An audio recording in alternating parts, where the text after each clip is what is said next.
Hello traders, today I'm going to take a look at price action, the candles. I'm going to explain to you a little bit on how to interpret what we're seeing here in the market. Maybe this will help you as well as a trader. Before we begin, remember that trading is risky. Please don't trade with funds you cannot afford to lose. When you look at a chart here, this is a very basic chart. It doesn't matter if it's the E-mini or micro E-mini or NASDAQ. I can do this on any market. I'm going to explain to you the dynamic of what this market looks like compared to a different situation where the market is actually moving. Now, earlier today, you can see that we had a big spike up, and now the market is sort of going sideways. Now, what I want to focus on in this video is the amount of wicks that we have on all of these candles. The reason why I'm suggesting to focus on this is because whenever the market is indecisive, it doesn't know whether it wants to go up or down, what we have is very large wicks. And that creates a problem because when you enter into a trade, you're most likely entering thinking that it's going to continue either higher or lower and probably get filled on the highs of these wicks like so. And that obviously is a problem because you're getting filled right at the top, or even, let's say, here at the bottom, thinking the market's going to continue lower, and then it reverses. So what I want to focus on here is how the price action is trading, specifically with how the wicks are being formed. Now, because we have so many candles with wicks, it leads me to believe that some traders want to go long and then they reverse and want to go short. There's a lot of scalping happening as well. And instead of trying to make heads or tails of this, the best option is to wait until it becomes very clear what the market is doing and then taking action on either a move up or a move down. Now, I'm not really sure what's going to happen here, but if I scrunch up the chart here just a little bit, you're going to see that if I place a line here just under the bodies of the candles, you're going to see that it penetrates through a number of wicks. And the same thing is true here. It penetrates through a number of wicks. Now, part of this method that I'm referring to is called the blueprint.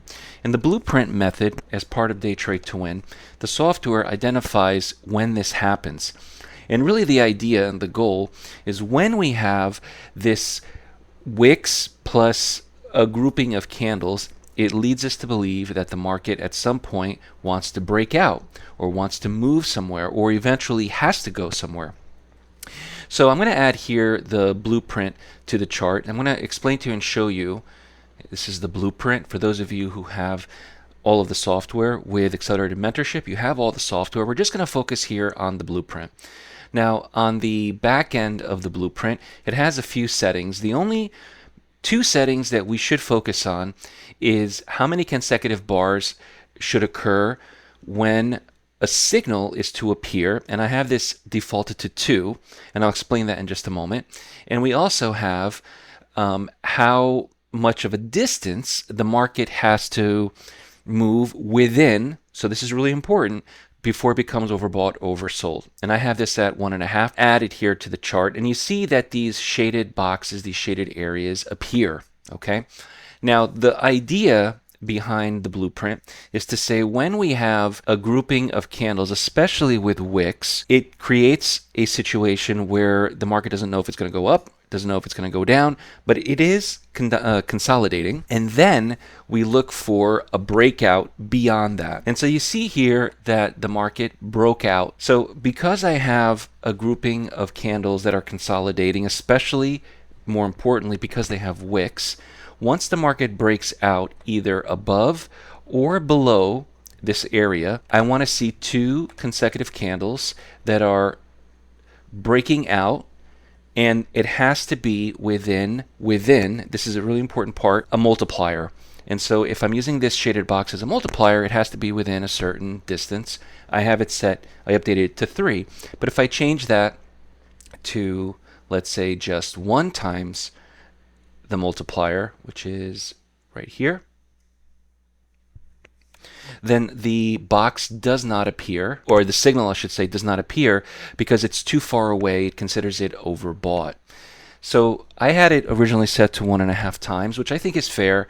I want to make sure that when the market breaks out, it's not breaking out with an overbought and oversold condition. Okay. Now I can see the same thing here. This is a shaded area. We have the wicks, the market's consolidating, and then it breaks out.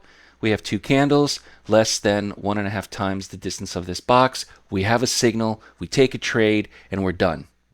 The target should be about 1 times the ATR. So if you're looking at this about 6 points, we want to make roughly 6 points on this trade. Let me just change that to price. You can see that's 7.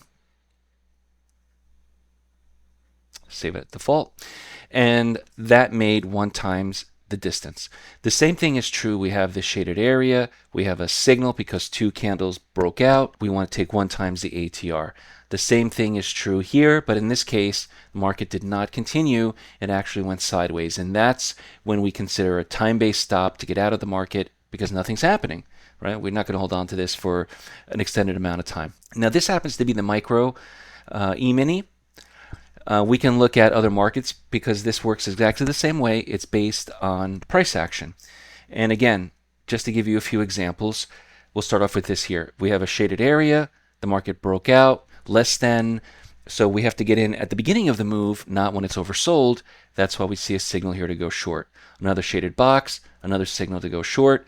Here we have a shaded box, and now the market turned around and went long. We're looking at instead whether the market is breaking out above or below this shaded area by how many candles and within a certain distance so it doesn't become overbought or oversold.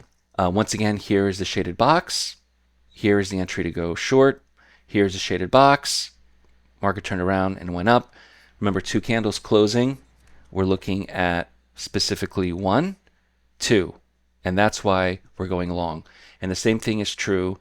This shaded box, we have 1 candle closing outside of it, a second candle, the signal is generated.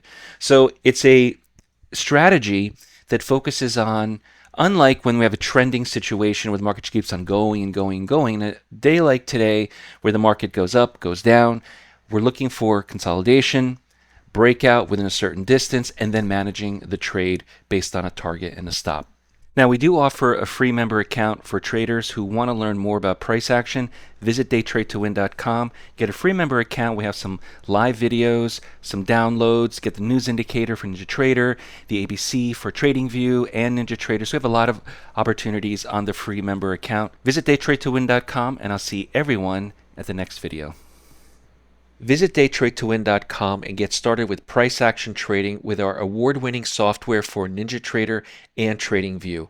Get a free member account. We also include the Sonic, Roadmap, Autopilot, Trade Scalper, and Atlas line with accelerated mentorship, now available in monthly and lifetime access. Visit Daytradetowin, and I'll see everyone in class.